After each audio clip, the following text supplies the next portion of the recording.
Sneha steel and furniture centre Salgare. आमच्याकडे steel भांडी, संसार उपयोगी साहित्य, sofa set, furniture, cooler, dining table, आटा चक्की व इतर साहित्यांचे एकमेव ठिकाण एक, व्हरायटी अनेक। आता शुभ मुहूर्ताची सुरुवात सलगरेतील स्नेहा स्टील मधील खरेदीनेच। वाजवी दर, सजवा फर्निचरने तुमचे घर। सर्व साहित्यावर बजाज फायनान्सची खास सोय उपलब्ध। स्टील भांड्यांना 5 वर्षे गॅरंटी, तर फर्निचर साहित्यास किडवाळीपासून लाईफ टाईम वॉरंटी। खात्रीशीर खरेदीसाठी मिरज पूर्व भागातील एकमेव ठिकाण Sneha steel and furniture centre Salgare. आमचा पत्ता रवींद्र वसनिकेतन शेजारी सलगरे। संपर्क 90 96 25 91 38। प्रत्येक बातमीतील घटनेच्या वास्तविकतेची तुलना थेट पाहत रहा चांगली अपडेट। जतपुरा भागातील विद्युत पुरवठा तात्काळ पूर्ववत करा। तुकाराम बाबा महाराज। चिक्कलगी भुयार मठाचे मठाधिपती तुकाराम बाबा महाराज यांनी जतपुरा भागातील वीज पुरवठा खंडित झालेल्या गावांना भेटी दिल्या। जत तालुक्यात वादळी वाऱ्याने मोठे नुकसान झाले आहे। विजेचे खांब पडल्याने आजही जतपुरा भागातील अनेक गावातील वीज गायब आहे। वीज नसल्याने ज्या भागात पाणी आहे तेथे सुद्धा पाणी टंचाई निर्माण झाली आहे। अपुऱ्या कर्मचारी वर्गामुळे वीज पुरवठा सुरळीत करण्याचे मोठे आव्हान संख महावितरण समोर आहे। जतपुरा भागातील खंडित झालेला विद्युत पुरवठा तात्काळ पूर्ववत करावा, यासाठी अन्य तालुके व जिल्ह्यातून अधिकारी कर्मचाऱ्यांची नियुक्ती करावी, अशी मागणी चिक्कलगी भुयार मठाचे मठाधिपती श्री संत बागडे बाबा मानवमित्र संघटनेचे सर्वेसर्वा बाबा तुकाराम बाबा महाराज यांनी केली आहे। बाबा तुकाराम बाबा महाराज यांनी जतपुरा भागातील अनेक गावांना भेटी दिल्या। भेटी दरम्यान ग्रामस्थांनी तुकाराम बाबा यांच्याकडे तक्रारीचा पाढाच वाचला।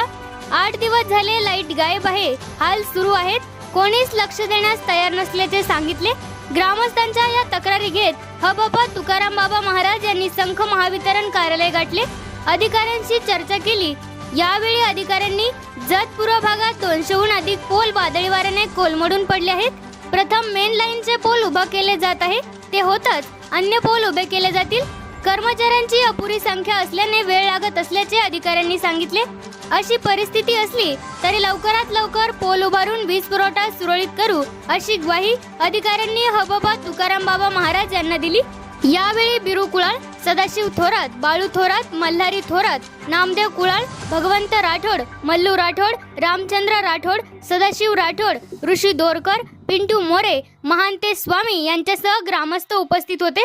बोर्ड ऑफिसमध्ये आलोय। तब्बल 8 दिवस झाले या ठिकाणी वादळी वाऱ्यामध्ये पूर्ण म्हणजे 200हून अधिक पोल या ठिकाणी पडले। त्या ठिकाणचे कर्मचारी कमी आहेत आणि कर्मचारी कमी असल्यामुळं इथले अधिकारी देखील रात्रंदिवस रस्त्यावर उतरून काम करायला लागले आहेत, वायरमॅन देखील काम करले आहेत। माझी प्रशासकाने विनंती आहे, ज्यावेळेस रायगड साईडला जेव्हा मोठा वादळी वारा झाला त्यावेळेस जत तालुक्यातील जेवढे वायरमॅन होते सगळे वायरमॅन त्या ठिकाणी रात्रंदिवस कष्ट करून 2 महिने थांबून त्या ठिकाणी लाईट व्यवस्था सुरळीत केली। जर आमच्यावरती प्रसंग जर पडला असेल तर आमच्यावरती सातत्यपूर्वक अन्याय का?